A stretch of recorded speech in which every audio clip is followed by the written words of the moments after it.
My wife, Ava, had a way of turning every disagreement into a stage performance.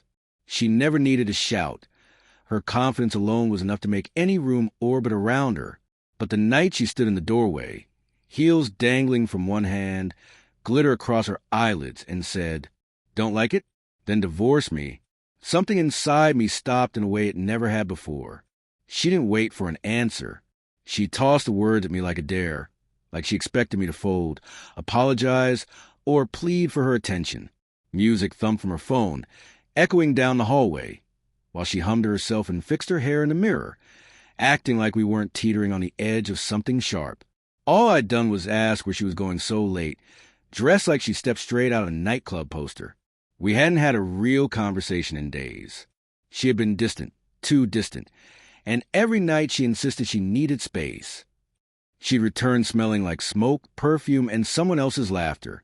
But this time, instead of offering a weak excuse, she smirked and tossed gasoline onto the dying flame between us. "I'm going to the club. Don't wait up." I should have confronted her. I should have told her how much her coldness was wearing me down. But I didn't say any of it. I just watched her slide on her heels, her reflection refusing to meet mine. "Ava," I finally said, calm but steady, "is this really what you want?" She turned slowly, dismissively. "Liam, I'm tired of your questions. If you can't handle the way I live, you know where the door is." She expected outrage. She expected desperation. What she did not expect was silence. Because suddenly I wasn't angry. I wasn't confused. I wasn't hurt. I was simply done pretending we were okay. She seemed annoyed by my lack of reaction. She grabbed her clutch, rolled her eyes dramatically, and headed toward the door, ready to vanish into the night and behave as if she were single in every way that mattered. But someone else witnessed everything. Her best friend Mia had shown up early to pick her up. She stood behind Ava, frozen, staring at me with an expression that didn't match the excitement of a night out. Concern, guilt, something she clearly didn't want Ava to notice. Ava opened the door, full of careless confidence. But Mia didn't follow, not immediately. She lingered, eyes locked on me, like she wanted to say something her friendship with Ava wouldn't allow. For a moment, Mia said nothing. She shifted nervously, weighing her words as Ava breezed past her. "Hurry up, Mia. I'm not trying to be late." Ava snapped, checking her reflection again. I kept my eyes on Mia, noticing the way her fingers twisted around her phone. She looked torn, like she was holding a secret she wasn't supposed to reveal, but couldn't keep buried. My mind raced, trying to understand what could make Mia look like that. Ava liked control, but whatever Mia knew, it threatened it. Finally, Mia spoke, her voice soft and unsteady. "Liam, she shouldn't talk to you like this." Ava froze for a split second. I saw the tension ripple across her polished exterior. Her eyes narrowed. "Mia, stop.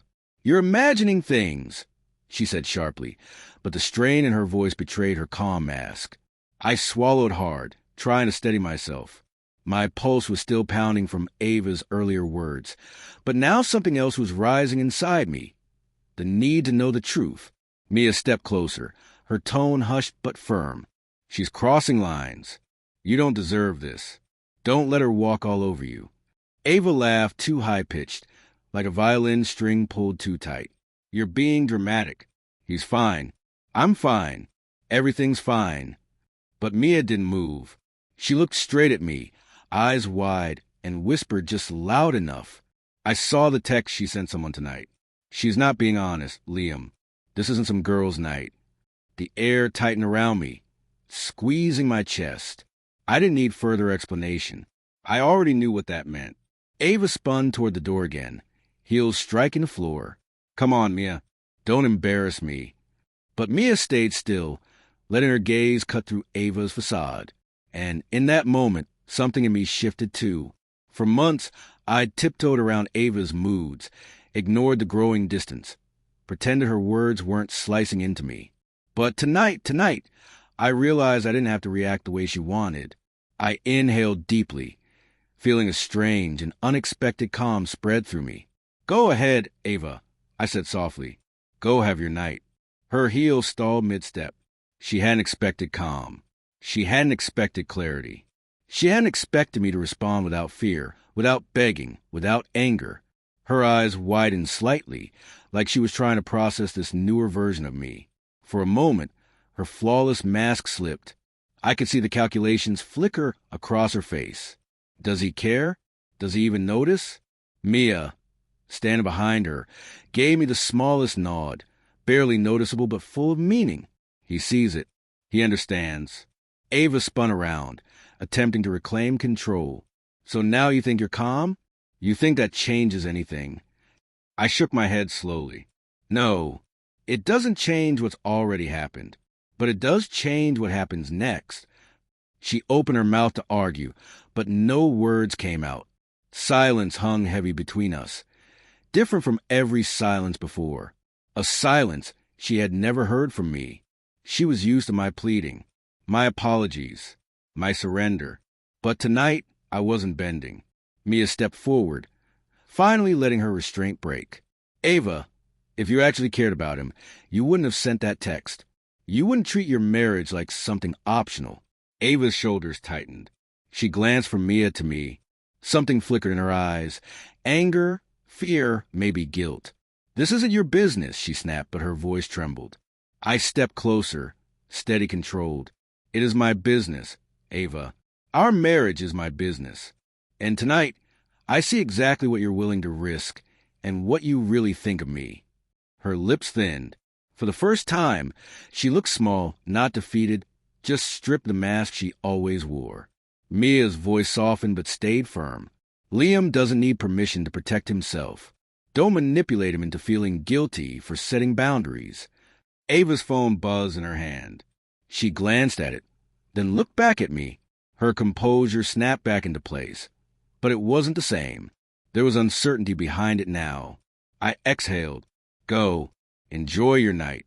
But don't expect me to keep waiting for you to decide when our marriage matters and when it doesn't. She hesitated, then turned toward the door.